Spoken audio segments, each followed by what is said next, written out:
আবারও আমরা দেখলাম টি-20 ক্রিকেটে বাংলাদেশের দুই শ্রেষ্ঠ বোলার তাসকিন আহমেদ এবং মুস্তাফিজুর রহমানের মুখোমুখি দ্বৈরথ।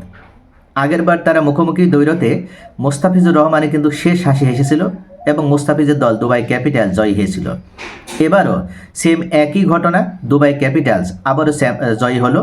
তবে শারজা ওয়ারিয়র্স এবার কিন্তু একটা ফাইট দিতে চেয়েছিল, সেই ফাইটটাও তারা শেষ পর্যন্ত দিতে পারল না।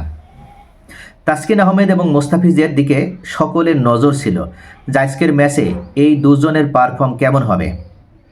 আইএল টি-20 বাংলাদেশের দুই পেসার মোস্তাফিজুর রহমান ও তাসকিন আহমেদের মুখোমুখি লড়াইয়ে মোস্তাফিজের দলই দুবাই ক্যাপিটাল যেমন জয়ী হয়েছে, ঠিক তেমনইভাবে পারফর্মের দিক থেকেও মোস্তাফিজ তাসকিনকে ছাড়িয়ে গেছে।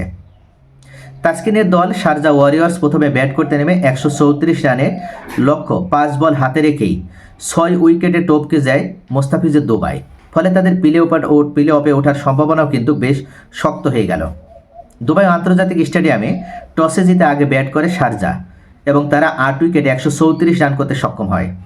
দুবাইয়ের হয়ে 4 ওভার বল করে 27 রান দিয়ে 1 উইকেট নেন মোস্তাফিজ। তৃতীয় ওভারে কট অ্যান্ড বোল্ড করেন সিকান্দার রাজাকে। শেষ ওভারে কিছুটা খরচা হলেও মাঝের ওভারগুলোতে নিয়ন্ত্রিত বোলিংয়ে দলের জন্য গুরুত্বপূর্ণ ভূমিকা রাখেন দ্য ফিজ। রান তারায় দুবাইকে এগিয়ে নেন শায়ান জাহাঙ্গীর ও জর্ডান কক্স। শায়ান 51 রান করে ফিরে গেলেও শেষ পর্যন্ত অপরাজিত থেকে ম্যাচ শেষ করেন কক্স 50 বলে 61 রান করে। পুরো ইনিংস জুড়েই নিয়ন্ত্রণে ছিল দুবাই। তবে ম্যাচের নাটকীয়তা আসে ইনিংসের 18তম ওভারে। বল হাতে তুলে নেওয়া তাসকিন আহমেদ সেই ওভারে মাত্র 5 রান দিয়ে তুলে নেন একটি গুরুত্বপূর্ণ উইকেট। ফলে শেষ 12 বলে দুবাইয়ের প্রয়োজন দাঁড়ায় 21 রান। মুহূর্তের জন্য জমে ওঠে ম্যাচ, কিন্তু পরের ওভারে টিম সাউদির বলে 18 রান আদায় করে নেন দুবাই। কার্যত সেখানেই ম্যাচ শারজার হাতছাড়া হয়ে যায়।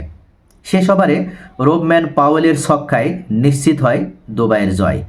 এই জয়ে 9 ম্যাচে 10 পয়েন্ট নিয়ে পয়েন্ট টেবিলে 3 নম্বরে উঠে এসেছে দুবাই ক্যাপিটালস।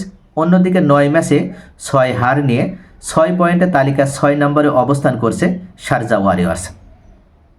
এবং শেষ পর্যন্ত তাসকিন আহমেদ একটা ফাইট ব্যাক দিতে পারলেও শারজা ওয়ারিয়র্স সেটা ধরে রাখতে ব্যর্থ হয়েছে। ওই টিম সাউদি তিনি যদি ওই 1 ওভারে অর্থাৎ 19তম ওভারে এসে 18 রান না দিত, তাহলে তো এই ম্যাচটা মোস্তাফিজের হাতছাড়া হতো এবং মোস্তাফিজের দুবাই ক্যাপিটালস পরাজিত হতো। আর এই পরাজয় মোস্তাফিজদেরকে কিন্তু আপনার সেমিফাইনালের দৌড় থেকে অর্থাৎ প্লে অফের দৌড় থেকে ছিটকে দিত। তবে অবশ্য তারা সে প্লে অফের দৌড়ে টিকে থাকলো এবং অনেকটাই সম্ভাবনাময় হয়ে গেল যে তারা প্লে অফটা অনেকটাই নিশ্চিত করে ফেলতে পারলো।